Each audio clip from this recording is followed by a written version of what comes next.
Welcome to Daytime Ottawa on this beautiful Friday. What a way to kick off the show. One of the best bands in the entire country, MonkeyJunk, joining us on the show. They are celebrating their 15-year anniversary. They are on tour, making a stop here in Ottawa at the Bronson Centre on Saturday, and they're putting together some great videos while they're on tour, 15 videos to celebrate 15 years. And we're going to take you back 15 years ago to a video because this is a special song. It's one of the first recordings they did together. It is Freddie King's The Boogeyman. Have a look at this. I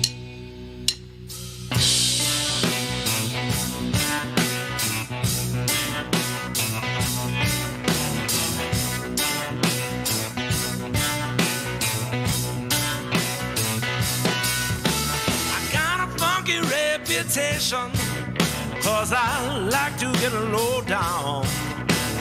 All of your mothers better lock up your daughters, 'cause the boogeyman's in town. Call me the boogeyman. Nobody can do it like I can. Call me the boogeyman. I'm a king-size boogeyman.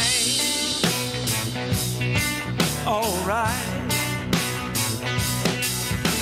Sheriff has got my number. He locked me up last fall, 'cause I taught his daughter how to do the boogie. Now I can't go back at all. Call me the boogeyman. Nobody can do it like I can. Call me the boogeyman. I'm a king-size boogeyman.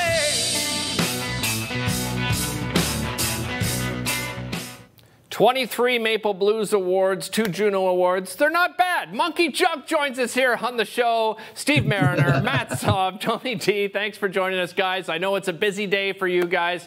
Tony, I'll start with you. Take us back 15 years ago. You guys had known each other for many years, but how did you come together as a band?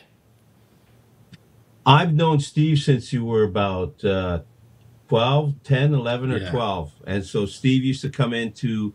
I used to run a jam at the Rainbow, and Steve used to come in. His dad would bring him in and to get up and play harmonica. And Steve was just as great as a harmonica player as anybody at the time. And he was studying the serious blues harp player. So he used to get up all the time. That's how I met Steve. And Matt used to come to see my band at the beginning. In the 90s. In the 90s. Shows you how old I am. And Matt has always been a great drummer, and he was playing his own band called Marty Saub and the Mob. And am I correct about that? Yeah. And others, yeah. And then he ended up playing. We were playing together. He ended up joining the Tony D band, and then Matt and Steve played together. Yeah. So, but you know, we just known each other through the Ottawa music scene. I love it. Especially the blues scene, yeah. And so that's it. And then, but it's been 15 years of MonkeyJunk. But to me, it only feels like it's, you know, we started this 2 years ago. So. That's a good sign. That's a good sign. And Matt, you guys, as I said off the top, you're doing 15 videos to celebrate 15 years. Tell us about what we can expect. I know you've got I think you got 3 up there right now. Yeah, we've got 3 out there at the moment. But yeah, there's another one coming probably next week. And yeah, the plan is just to kind of celebrate all the music we've recorded over the years, and some friends that we've made along the way, people that we've collaborated with or been inspired by. So far, we've had Paul Reddick, who is a great Toronto songwriter, singer, harmonica player that we've collaborated with on songwriting over several of our records now. And Jimmy Boskill was our guest on the last one, who owns the studio we're in right now, in fact, Ganaraska Recording Company, and has been a friend to all of us for quite a while, and Steve works with him a lot now, and you know, the ones coming up will feature other folks. The next one's really good. Stay tuned. Okay, I cannot wait to see that. Steve, I sent you a note and mentioned, you know, your new single, Shotgun Love, just a killer song. I knew it was you guys, like, from the first like strum of the guitar, right away I knew it was a MonkeyJunk song. But it's an interesting story about that, you know, lyrically how you came up with that. Tell everybody at home the inspiration behind that song. Well, the music part of it, we actually wrote together during the pandemic when we were just had nothing but time, and we were doing some writing in a barn outside Ottawa, and we came up with the music part of it and just sort of put it aside till we needed it. And then last fall, we gathered in Vancouver and surprised Matt with a birthday present of recording at Bryan Adams' studio, The Warehouse. And that was the only original that we had like ready to go, but we still had no lyrics. So we recorded the song. And then just after that, I was wandering around, and I had had a heated discussion with somebody. And then I let my imagination run away with it, just thinking about the worst possible scenario.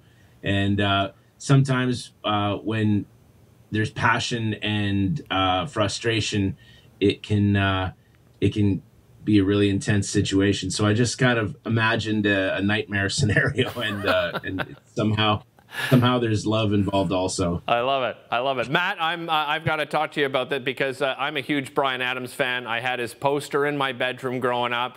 What a special occasion to go. No, really, I had him and Corey Hart in my room. I was a huge Canadian music fan. Tell me about how special that experience was recording at his studio. It was great. You know, it's funny you mentioned that, Corey Hart and Bryan Adams. I remember being in grade 7, and that, you know, both of those artists were emerging as pretty big Canadian artists. And I remember there was like a faction that you were either a Bryan Adams fan or a Corey Hart fan. Yeah. And You couldn't be like, both? you couldn't be both, right? And I was on the Bryan Adams side, but I thought, well, Corey Hart's okay too, but I'm not telling anybody because it's not cool, because I'm part of the Camp Bryan or Team Bryan. Mm-hmm. Yeah, no, I'd seen videos shot there, and I've heard a lot of music recorded there, and it just seemed like the ultimate place to make music. I love the city of Vancouver. Oh yeah. And it just looked like such a special spot, and I'd mentioned it. I probably mentioned it to most people I talked to, including the band and my wife, and she and Steve had kind of co-conspired to plan this surprise for my 50th birthday in September. So for it to like, and then Tony was like the clincher, right? Because it was set up as you know, my brother had come in and he said, okay, I arranged for us to go over and get a tour of the warehouse, so we're going to go at noon and check it out. And so so we arrived, and they said, we've got you guys can come through, but there's a session here today, so you know you can't like hang out for too long. And I thought to myself, oh man, bummer. Like I want to spend more time. Matt, I hate to cut you off, guys. Matt, I'll share some of that rest of the story with our viewers. Listen, we'll be right back after this. I'll remind you about the show at the end of the show. Okay. Don't go anywhere.